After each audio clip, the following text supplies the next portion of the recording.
All right, everybody, I'm back. I'm gonna try and move the camera a little bit so you can kind of see what I'm gonna be doing here. All right, I think that'll do right there. All right, well, I think we're gonna just finish this thing up real quick. It won't take me very long now. We're at the final stages. So we're gonna bust the rest of this out. I had a really good time yesterday. This is still Sunday.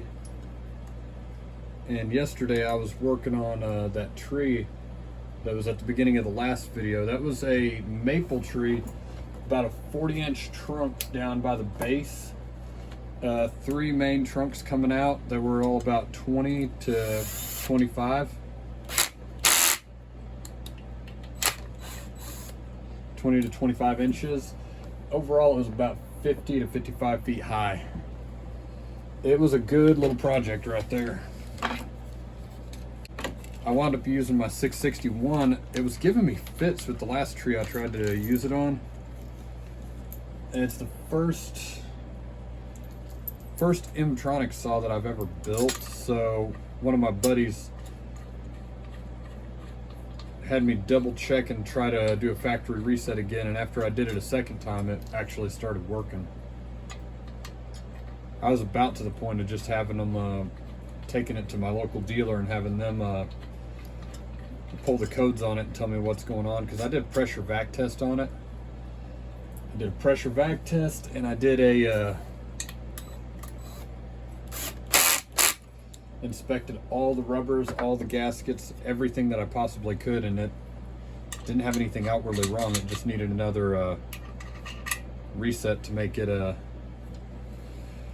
get it to reprogram itself. Do another reset. All right, so I'm gonna real quick buck these bar studs down again, and we're gonna move on to some bumper spikes.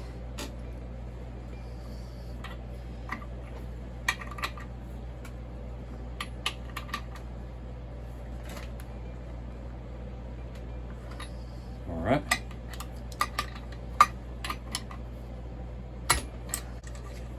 I'm loving how everything about this saw is just so freaking massive.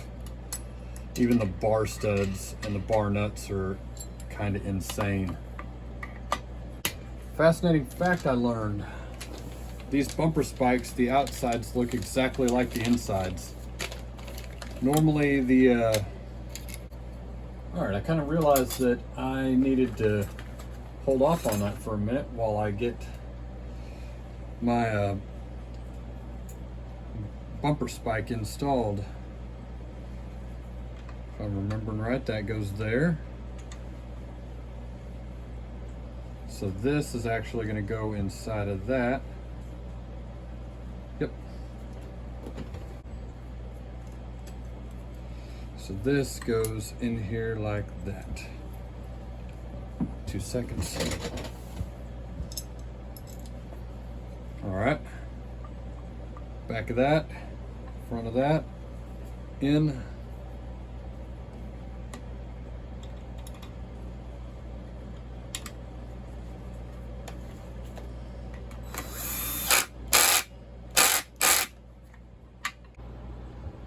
All right, got that in there nice and snug.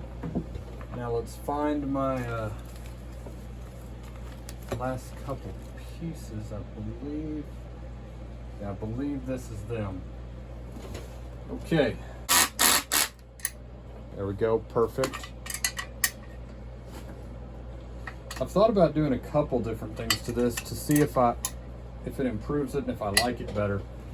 One is to potentially put a bark box on it, but that would be after I gut the inside of that muffler. And I may not even run a bark box if I do that.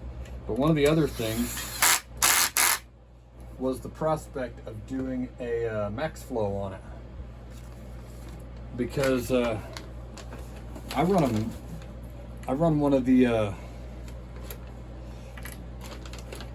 West Coast saw oiled filters on my 661, and that thing is awesome so far. Like I said, I ran that thing yesterday and it was doing really, really well. All right, so here is the problem that I see a lot of people make whenever they do their outer dogs, their outer spikes. And it's a pretty simple mistake, but I don't know, I guess a lot of people don't really think about this in those terms. So these bolts are going to drop through right here. And for this one right here, you're going to have to pull out this chain bumper right there. Whoop, sent that thing flying. All right.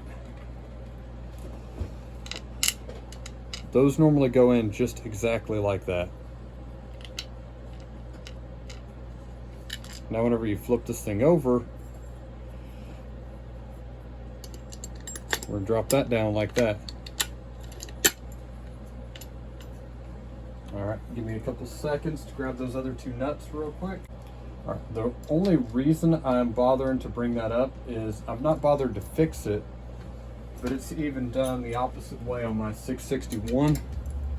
The old boy that put the double spikes on there didn't realize, hey, those bolts go in from the inside, not in from the outside. And that may not be that big an issue, but in the long run, I can kind of see it being a bit of an issue because you have to cut or grind those screws down sometimes to be short enough to actually work like that. All right. So we got our chain bumpers right there. Let's see if I can get my chain catcher in real quick. All right. So this thing doesn't actually have a groove, so I'm just going to push this thing back to right about there, so it has a little bit of play in it. I just used literally a 5mm socket, and that was perfect for that. All right.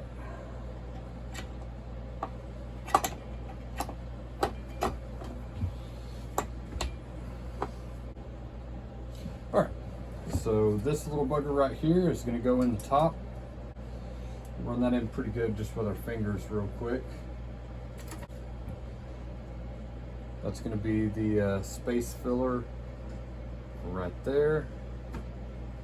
Okay, so what we got here is our original wrist pin bearing, which we are not going to need, but I am going to put a decomp in there, which is outside of my character, I know.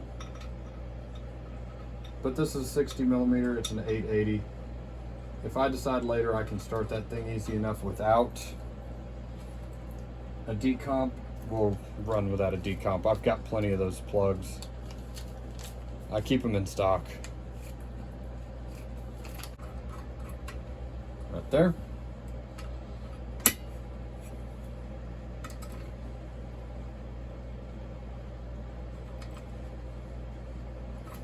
Perfect. All right, right there is perfect.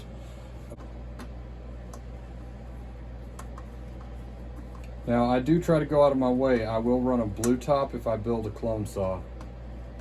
I'm not gonna give any false pretense that this is a factory saw in any way. This is clearly not. All right, spin this thing around real quick. All right, leave that thing loose just slightly for a second. In fact, I might even back it out a little bit more than that. I'm gonna get the screw gun ready to go again because those are the right size.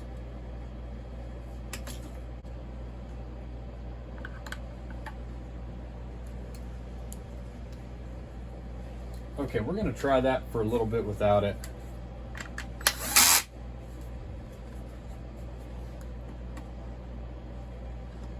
I'll try to get it in later and I'll try to give an example of how I did it, but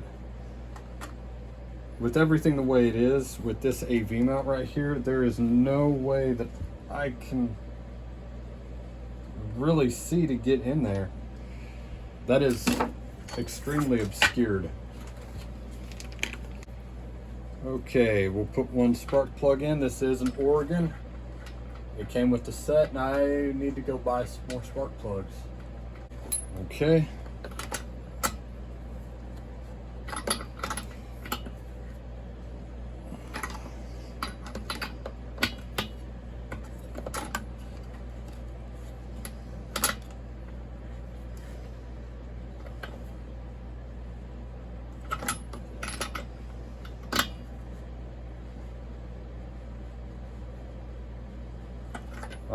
Spark plug is in all the way.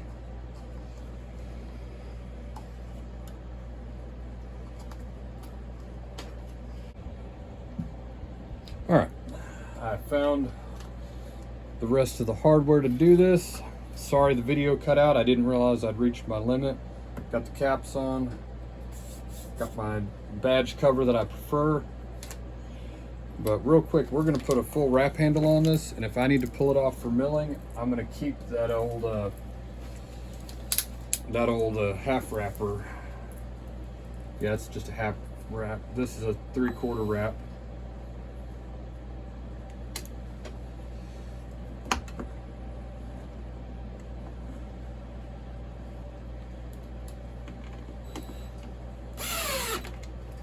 All right, that's a good right there. That's also good. And we are just about done with this monstrosity. Oh, drat. All right, I had some longer screws, so we'll be able to get this done actually.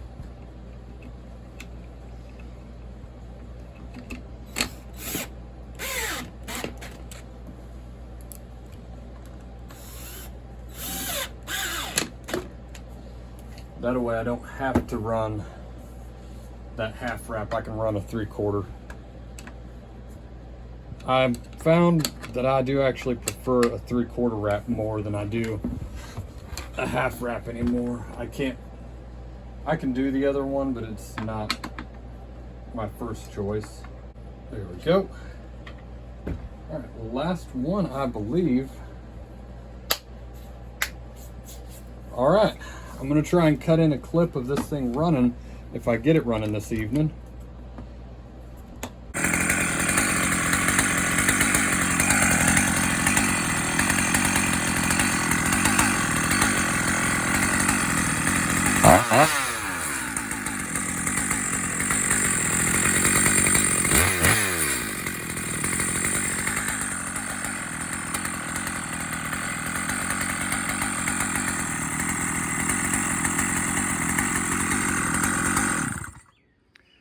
Well, there it is, all assembled, ready to rock and roll.